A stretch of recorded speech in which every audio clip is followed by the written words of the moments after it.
Another issue that the administration was forced to confront this past summer was the issue of food. With meals having to be individually pre-packaged, an alternate solution was devised in which meals would be delivered to dorms for the duration of the initial quarantine period, and students would pick up meals from Commons after. Overall, the food at Andover has changed quite a bit this year, and here are live reporters Theo Randall and Abbie Cheng with more on that. As students are coming back to campus, one thing has been on the top of their minds: food. Returning students had pretty high standards from last year, and new students have heard a lot of great things about Commons. So let's see how the food and dining experience has looked over the past few weeks. First, let's hear about the meals that returning students missed from last year. I really miss the poke bowl. I like the poke bowl a lot. Like, he doesn't like salmon. Man, I love those poke bowls as well.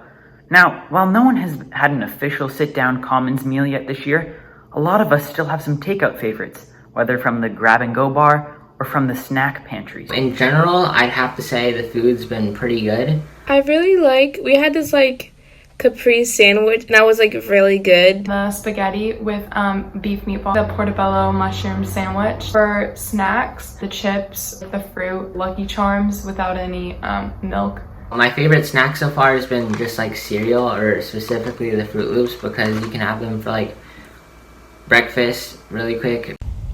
And if you're like me, you can have the cereal for lunch and dinner too. On the other hand, there are always just those meals that don't quite hit the spot. The fact that the food doesn't come straight from the warm hearth to your plate can lead to some other issues as well. I think my least favorite meal is the mac and cheese. Because I kind of like when you have the cheese on top of the mac and cheese. They don't really have that. So my least favorite food or snack has probably been the crackers, because it's one cracker per wrapper. And so basically, if you eat a lot of crackers, you end up with a lot of wrappers. The quality has admittedly, during quarantine, not been amazing, but it has definitely been edible.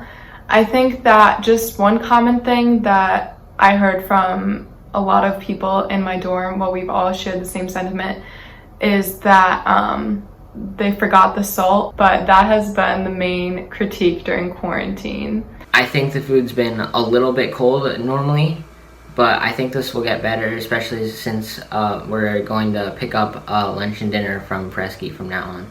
It does seem that Commons knows how to provide enough food to sustain growing teenagers with big appetites, as students commented positively on the amount of food that's available. I think that the quantity so far of the food has been very good, because if you don't want to eat that much, you can just take what is offered for the main meal, and then if you are feeling more hungry, there's always, you can add a salad or dessert or chips.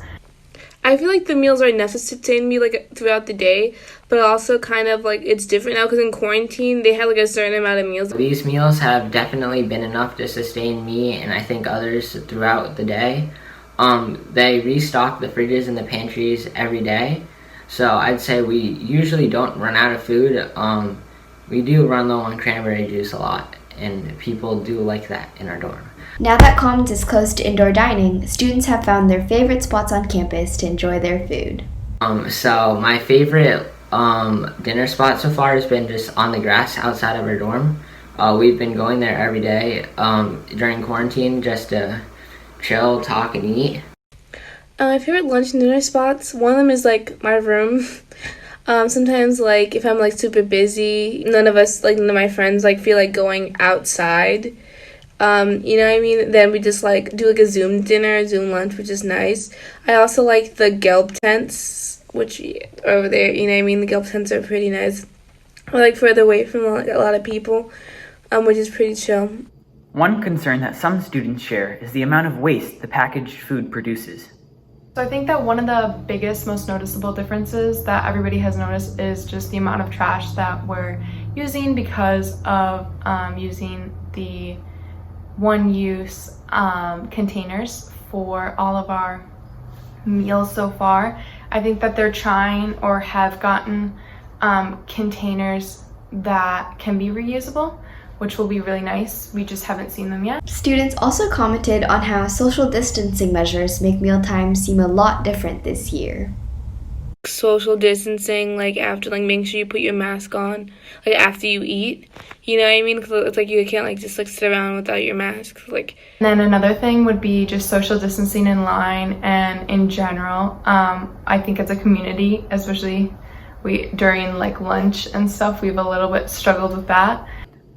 Overall, we've heard some of the positives and negatives about the modified dining system this fall. Now, I don't know about you guys, but when Commons fully opens back up, I will be the first person in line for Nestor's Stir Fry. Thank you. This is Abbie Cheng reporting. This is Theo Randall reporting live from the dinner table. Bon appetit.